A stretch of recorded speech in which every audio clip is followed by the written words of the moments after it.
Chat GPT কিংবা generative AI এর জয়কার সারা বিশ্বে। কেউ কমপ্লেক্স প্রবলেম সলভ করাতে, প্রোডাক্টিভিটি বাড়াতে কিংবা রিপিটেটিভ কাজকে অটোমেট করতে এআই এর সপক্ষে, আবার কেউ বা এআই এর এই জয়কারকে দেখছেন মানুষের জন্য হুমকি হিসেবে। এআই নিয়ে দেশীয় তরুণ উদ্যোক্তাদের চিন্তাভাবনা জানতে ২২ মে রাজধানীর কৃষিবিদ ইনস্টিটিউটে আয়োজন করা হয়েছিল ইউথ টেক সামিট 2024। বাংলাদেশের আইটি সেক্টরে সফল তরুণ উদ্যোক্তাদের সফলতা এবং আর্টিফিশিয়াল ইন্টেলিজেন্স নিয়ে সচেতনতা তৈরির উদ্দেশ্যে সামিটের আয়োজন করেছে তরুণ উদ্যোক্তা ও আইটি সেক্টরের প্রসার নিয়ে কাজ করা দেশের ১০টিরও বেশি অলাভজনক ও স্বেচ্ছাসেবী সংগঠন। চলুন জেনে আসা যাক বাংলাদেশের আইটি সেক্টরের সফল উদ্যোক্তারা কিভাবে এআই ব্যবহার করছেন তাদের দৈনন্দিন কাজে এবং এআই নিয়ে তাদের চিন্তাভাবনা।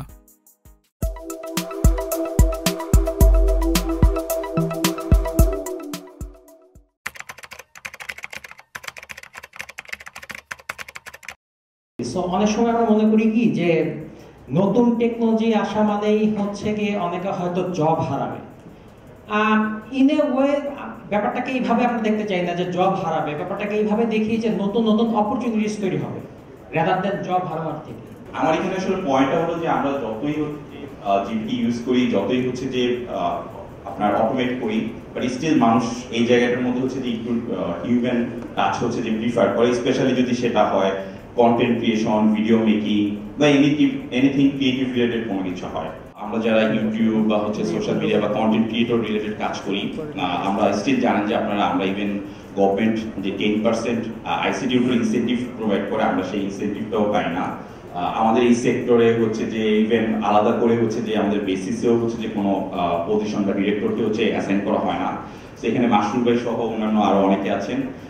আই বিলিভ যে হচ্ছে যে আপনারা এটা নিয়ে একটু কাজ করবেন, কারণ বাংলাদেশে স্টিল আপনারা যদি চিন্তা করে দেখেন কন্টেন্ট ক্রিয়েটররা কতটা পাওয়ারফুল হয়েছে, আপনারা আই থিঙ্ক হচ্ছে যে আমাদেরকে সাপোর্ট করবেন সো দ্যাট সবাই আমরা গ্রো করতে পারি। থ্যাংক ইউ সবাইকে। কম্পিউটার যখন আবিষ্কৃত হয়েছিল তখনও কম্পিউটারকে নিয়ে অনেক মানুষের চাকরি চলে যাবে, কিন্তু আরো অনেক চাকরি তৈরি হয়েছে। ঠিক তেমনি এআই এর এই যুগে আসলে আরো চাকরির ধারণাটা পাল্টে যাবে। একটা জিনিসই আমি আর কি I'm going to finish by saying যে whatever you do with a purpose। আপনি আপনার জীবনে যেটাই করতেছেন এটা ভালোবেসে করেন, কারণ ওইটা ছাড়া না কিছু হয় না।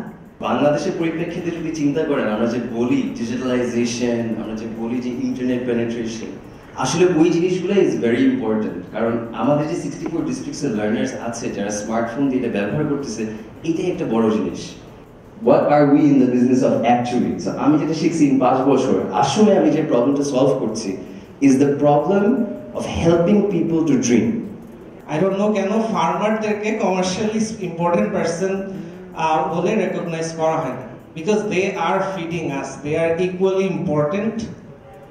যদি তারা না থাকে দেন এআই দিয়ে ভাই পেট ভরবে না। That's not where we are today. And of course যারা নতুন কৃষক বা যারা ইয়াঙ্গার কৃষক, তাদের স্মার্টফোনের এবিলিটি, তারা ইউটিউবে, এমন হয়েছে আমাকে এক ইয়াং কৃষক বলছে যে আপনারা আমাকে কি শিখাবেন, আমি ভাই ইউটিউবে এগুলো সব দেখে ফেলছি অলরেডি। Like wonderful. আমরা যদি ঠিক সময় মতো ফার্মার্স থেকে সলিউশন না দিই, আমাদের ক্রপস গুলোতে এফেক্ট হয়, and that is where actually AI comes in, where we can provide that real time assistance to this community. AI can be your assistant in certain areas, but you need personal touch always. সামনের দিনে সবচেয়ে important valuable মানুষ তারাই হবে যারা critical thinking করতে পারে, যেই সেই ব্যবসাতে এআই এর সাথে হিউম্যান টাচ থাকবে, হাই লেভেল হিউম্যান টাচ থাকবে। When someone gives you a chance, সেটা দিয়ে নাচ শিখাইতে পারবেন, হয়তোবা যেই চান্সটা আপনি খুঁজতেছেন এক্স্যাক্টলি ওইটা না, but it might be a way better down the line if you keep persisting. And আমি যতজনের সাথে কথা বলেছি, the 50 entrepreneurs I talked about, ওরা সবাই কেউই স্ট্রেট ফরওয়ার্ড জার্নি ছিল না, বাট যেখানে যেই 1-2 রান নিতে পেরেছে সেটাই নিয়েছে। সবসময় যে 6 হিট করা যায় তা কিন্তু না, কয়েক সময় 2 রান নিয়ে আগাইতে হবে। And so that's what you keep have to do. The truth is এখন জীবন শুরু হচ্ছে, বা এখনই বাকি সব অপরচুনিটিগুলো শুরু। And so if you are ever thinking যে আপনার প্ল্যান মতো জিনিসটা আগায় নেই, just know that there is a better plan that is out there today. মানে এখন আরেকটা বেটার প্ল্যান হইতে চলতেছে। অ্যান্ড সেই প্ল্যানটা আপনারা জাস্ট পারসিস্ট যদি করেন, চেষ্টা যদি করতে থাকেন, হয়তোবা উইল বি ওয়াইল্ড, মানে এমন ভালো হবে আপনি চিন্তাও করতে পারতেন। আপনি যা হইতে চান তাদের সাথে মেশেন, যে সেক্টরে কাজ করতে চান তাদের সাথে মেলামেশা করেন। আপনি এমন কোনো মানুষের সাথে মেলামেশা করেন না যারা আপনাকে ডাউন করে দেবে, আপনি তাদের সাথে মেলামেশা করেন যারা আপনার স্বপ্নটাকে বড় করবে। সবচেয়ে বেশি যেটা দরকার, স্কিলস লাগবে, লেখাপড়া লাগবে, সবকিছু ঠিক আছে, সবচেয়ে বেশি যেটা দরকার সেটা হচ্ছে সাহস। সাহস ছাড়া কেউ উদ্যোক্তা হইতে পারে না, সাহসী মানুষরাই উদ্যোক্তা হইতে পারে। আজকে যদি ভাই আপনি আমাকে জিজ্ঞেস করেন যে ভাই আপনি আমাকে বলেন তো যে প্রাণারেফেলের আপনাদের দুর্বলতা কোথায়, আমি বলবো ভাই আমাদের কিন্তু মেধার দুর্বলতা ব্যাপক। বিকজ আমরা যেহেতু একটা পুরোনো company, we are a 40-year-old company, বাংলাদেশের পরিমণ্ডলে আমরা এগিয়ে যাওয়ার স্বপ্ন দেখি। আজকে যদি আপনাদের মেধা, আর ওই যে আপু যে কথা বললেন, আপনার মেধা, if our brains they get together, I think we will be able to create great nation going forward, right? And there is no reason why we cannot become Bill Gates. There is no reason why we cannot dream about becoming Zuckerberg. It will happen in this country only if we all work together. আমার একটা বন্ধু আমাকে বলতেছে, এই জানো ইন্ডিয়াতে একটা startup আছে, ওদের কোনো এমপ্লয়ি নেই, মানে ওদের সবাই freelancer. This is like 6-7 years ago, right? সবাই ফ্রিল্যান্সার, একটা ফুল টাইম এমপ্লয়ি নেই। আমার কাছে ব্যাপারটা খুব ইন্টারেস্টিং লাগলো।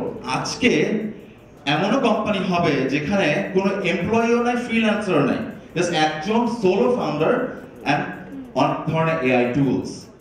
We are starting to use a lot of AI tools. আমাদের প্ল্যাটফর্মে কেউ জব পোস্ট করতে গেলে একটা এআই সে জব ডিটেলটা লিখে দেয়। আমরা একটা পার্সার তৈরি করেছি, আপনি আগে অনেক লম্বা লম্বা ফর্মস ফিল আপ করা লাগতো, এখন আপনার রেজিউমেটা ছেড়ে দিলে আপনার প্রোফাইল অটোফিল হয়ে যায়। দ্য আইডিয়া ইজ আপনারা এই যে আগে কয়েকজন বলছিল যে চ্যাট জিপিটি ইউজ করে রেসপন্স বোঝা যায় যে এটা একটা মেশিন লিখেছে, সো আপনারা এআই ইউজ করবেন। আবার আপনাদেরকে ধরার জন্য কিছু এআই টুলস ডেভেলপ করা হচ্ছে। আমি কিন্তু টেক ব্যাকগ্রাউন্ডের পারসন না, আমার যে জার্নিটা আছে ওখানে আসলে as a young female professional কিভাবে টেকে ঢুকতে হবে, কিভাবে বিজনেস বিল্ড করতে হবে, কিভাবে একটা প্রবলেমকে অপরচুনিটি হিসেবে টার্ন করে ডিজাইন ইন্টিগ্রেট করে কিছু সলিউশন নিয়ে কাজ করতে হবে, বি ইট আমার life or be it my other social business which I am building, Bhorosa. That is actually how I know Fahim Bhai as well, because that is an alternative job sourcing for females in the informal economy, যে মহিলাগুলো $100 কম পায়। এইখানে কিন্তু take background থেকে হওয়া লাগবে অথবা আমার take degree লাগবে, এখানে অনেকেই are from like very hardcore tech background, is not necessary. আমরা অনেক সময় বলি যে ফোর্থ ইন্ডাস্ট্রিয়াল রেভলিউশন, এআই চাকরি কেড়ে নিবে, চাকরি খেয়ে দিবে, অনেক কথা। ভাই একজন এনাদার টেক কো-ফাউন্ডার হিসেবে আমি বলতে পারি যে অফকোর্স এআই আসবে, কিন্তু দয়া করে ট্রেনার, মেন্টর, টিচারদেরকে বাদ দিয়ে ফোর্থ ইন্ডাস্ট্রিয়াল রেভলিউশন আমরা কেউ আসলে যাতে চিন্তাটা না করি। ওনাদেরকে আমরা যত আগে টেনে নিব, ফোর্থ ইন্ডাস্ট্রিয়াল রেভলিউশন তত ফাস্ট আসবে। যতগুলা চাকরি হয়তো বা কেড়ে নিবে, তার চাইতে অনেক চমৎকার ফ্রিল্যান্সিং এর ভাষায় এটাকে বলা হয় higher order value, higher demand কাজ এআই ক্রিয়েট করে দিয়ে যাবে। We are recently hearing that একটা টার্ম আসছে in future, যেটা হচ্ছে AI ডিজাইনার। So basically যেরকম UI designer, UX designer, graphic designer in 2 years. So basically we will have that AI designer, they will actually work on the AI product, they will work on the generative AI and other kind of stuff. So you guys can prepare for it, and maybe you will be the next big design agency owner in our country. করলো আমাদের একটা poster বানানো হলো হচ্ছে যে স্পিকারদের আর কি। তো তখন বলা হলো যে এটা হচ্ছে যাতে আমরা আমাদের সোশ্যালে শেয়ার করি। তো আমি যেটা বললাম যে ছবিটা জাস্ট ডাউনলোড করে, ওইখানে কিন্তু আমার ছবিও ছিল, ছবি ডাউনলোড করে জাস্ট চ্যাটজিপিটি দিয়ে আমি জাস্ট 3টা লাইন লিখলাম যে আমি Nurul Amin from Appnap, this is the event link, এখন আমাকে একটা লিংকডইন পোস্ট লিখে দাও। তো এটা কিন্তু 20 সেকেন্ডসের মধ্যে he wrote a very good post, এবং আমি এটা পোস্ট করে ফেলছি which generally would have been taken like 15 মিনিটস, যেটা আমি 30 সেকেন্ডসে করে ফেললাম। সো এআই এর যে ইমপ্লিকেশনটা আমাদের ভাই কথা বলছিল যে হচ্ছে আপনার প্রম্পটের ব্যাপারটা, প্রম্পট ইঞ্জিনিয়ারিংটা। সো এআইটাকে কিভাবে চালাতে হবে, এটা থেকে কিভাবে আপনার এক্সট্রাক্ট করে নিয়ে আসতে হবে, এটা আমাদেরকে শিখতে হবে। তাহলে দেখবেন যে আসলে প্রফেশনাল পার্সোনাল সব জায়গাতেই আপনি অনেক বেশি হচ্ছে প্রোডাক্টিভিটি পাবেন আর কি।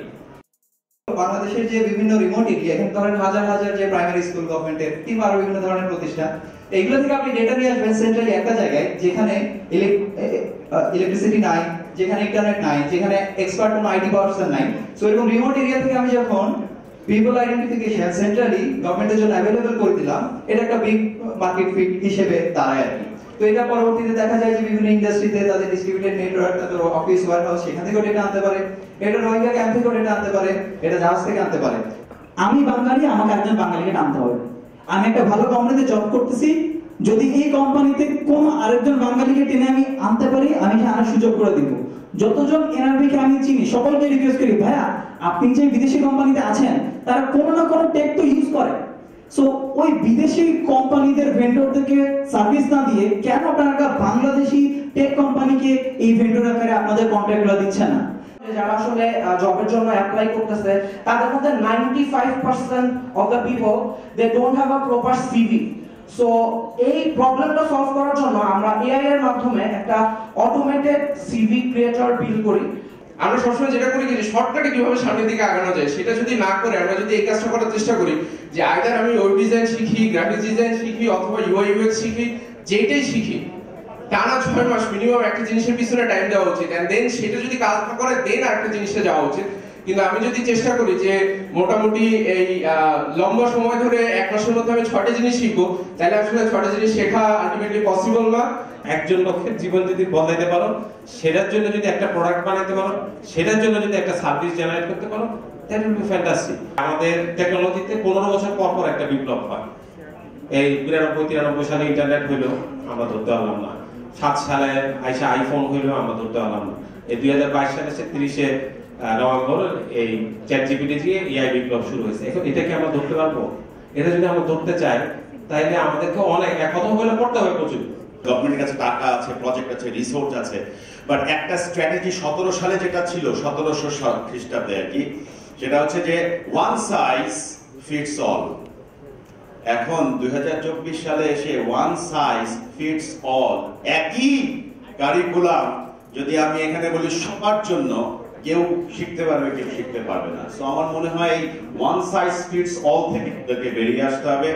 আপনাদের যার যার আশেপাশে যে প্রবলেমগুলি আছে সেই প্রবলেমগুলি আপনারা চেষ্টা করবেন টেকনোলজির মাধ্যমে সলভ করার, এবং আমাদের ফ্যামিলি, আমাদের সোসাইটি, সর্বোপরি আমাদের কান্ট্রি ডেভেলপমেন্টে আপনারা অংশীদার হবেন, এবং আমরা সবাই মিলে আমাদের বাংলাদেশকে একটা উন্নত টেকনোলজিক্যাল কান্ট্রিতে আমরা কনভার্ট করবো ইনশাআল্লাহ।